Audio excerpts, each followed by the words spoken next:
Doctor Bhaskar. నమస్తే ma'am, నేను doctor Bhagyalakshmi. ఇక్కడే గుంటూరు మెడికల్ కాలేజ్లో రేడియాలజీ అసిస్టెంట్ ప్రొఫెసర్గా చేస్తున్నాను మ్యామ్. తను మా హస్బెండ్ డాక్టర్ ఎన్ భాస్కర్. తను నల్లపాడు రీజనల్ ట్రైనింగ్ సెంటర్లో వర్క్ చేస్తున్నారు. యాక్చువల్లీ తను double lung transplant recipient ma'am. మనందరికీ తెలుసు కోవిడ్ పాండమిక్ అందరి లైఫ్స్ని ఎంత డిస్టర్బ్ చేసిందో. తను కోవిడ్ టైంలో 2020-21 ఆ టైంలో కారంచేడు పిహెచ్సిలో మెడికల్ ఆఫీసర్గా వర్క్ చేస్తున్నారు మ్యామ్. నేను అప్పుడే గుంటూరు మెడికల్ కాలేజ్కి అసిస్టెంట్ ప్రొఫెసర్గా వచ్చాను. మేమిద్దరం కూడా కోవిడ్లో వర్క్ చేస్తూ ఉన్నాము.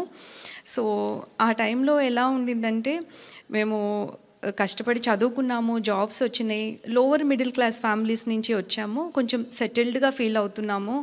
అందరిలాగే మిడిల్ క్లాస్ వాళ్ళందరూ ఒక సొంత ఇల్లు కావాలనుకుంటారు. సో సేవింగ్స్ తోటి ఒక ఫ్లాట్ కొనుక్కున్నాము. ఏదైనా ఎమర్జెన్సీ వస్తే ఉంటాయి కదా అన్నట్లు ఒక 5 lakhs సేవింగ్స్ పెట్టుకున్నాం. చాలా సేఫ్ అండ్ సెక్యూర్గా ఫీల్ అవుతున్న టైం అది. బట్ కోవిడ్ సెకండ్ వేవ్ మా లైఫ్ని తలకిందులు చేస్తుందని అప్పుడు మాకు తెలియదు. ఏప్రిల్ లాస్ట్ వీక్లో మేమిద్దరం కూడా కోవిడ్ ఇన్ఫెక్షన్కి గురయ్యాం. In spite of taking all the precautions, but మేమిద్దరం ఇన్ఫెక్షన్కి గురయ్యాము.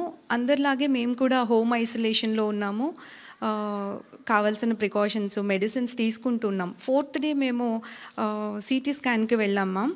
సిటీ స్కాన్లో Bhaskar lungs almost more than 50% involve అయినట్లుగా తెలిసింది. సో ఇమ్మీడియట్గా రెమ్డెసివిర్ ఇంజెక్షన్స్ తీసుకున్నాము. జీజీహెచ్లోనే అడ్మిట్ అయ్యాము ఇనీషియల్గా. సో తను సాచురేషన్ లెవెల్స్ డ్రాప్ అవుతూ ఉన్నాయి. ట్రీట్మెంట్కి పెద్దగా రెస్పాండ్ అవ్వట్లేదు. తర్వాత డిఫరెంట్ కార్పొరేట్ సెటప్స్కి మారుతున్నాం. దాదాపు 4 హాస్పిటల్స్కి తిరిగాం మేము. అయినప్పటికీ కూడా ప్రోగ్రెసివ్గా లంగ్స్ డ్యామేజ్ అవుతూనే ఉన్నాయి.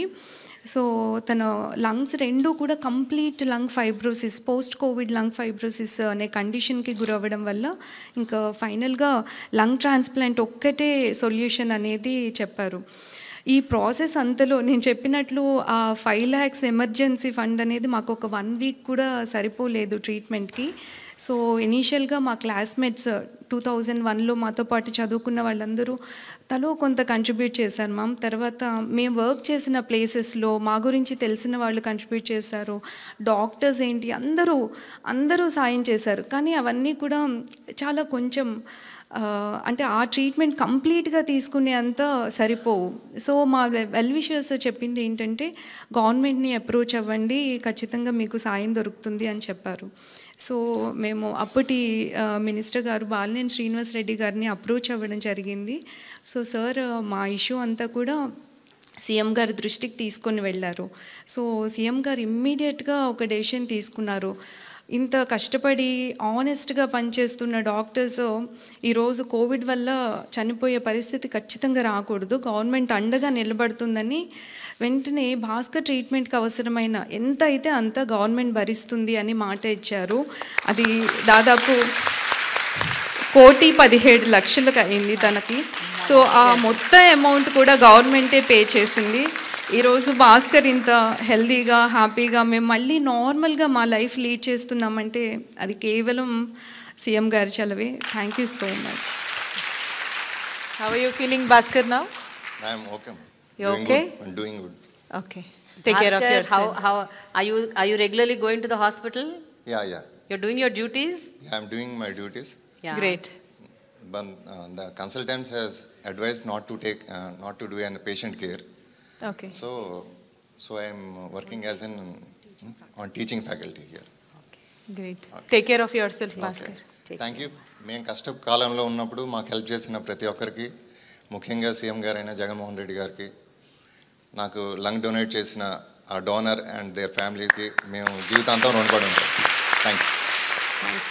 కోవిడ్కి సంబంధించి కోవిడ్ మనకు చాలా పాఠాలు నేర్పిందండి. అప్పుడు మనం అసలు ఏం ప్రిపేర్గా లేము. కావాల్సినటువంటి ఆక్సిజన్ ప్లాంట్స్ కానీ, కావాల్సినటువంటి ల్యాబ్స్ కానీ, ఈ రోజున మనం అన్ని విధాలుగా కూడా కోవిడ్ కావచ్చు, కోవిడ్ లాంటి ఇంకో పాండమిక్ వస్తే కూడా ఈరోజు ఫేస్ చేసేటువంటి పొటెన్షియాలిటీ కావచ్చు, కావాల్సినటువంటి నీడ్స్ విషయంలో కావచ్చు, మనం చాలా ప్రిపేర్డ్గా ఉన్నాం. ఎందుకంటే ఆ ఎక్స్పీరియన్సు మనకు ఈ రోజున ఇలాంటి ఏ వైరస్ కానీ వచ్చినా దానికి కావాల్సినటువంటి basic attention, basic care, basic ఫెసిలిటీస్ని మనం ఏర్పాటు చేసుకోవడం జరిగింది.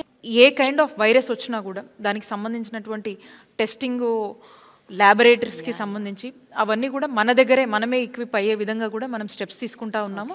అండ్ ఏ ప్యానిక్ వచ్చినా కూడా ఆంధ్రప్రదేశ్ రాష్ట్రంలో వాళ్ళందరూ కూడా ధైర్యంగా ఉండొచ్చని ఈ సందర్భంగా నేను మెసేజ్ ఇస్తాను.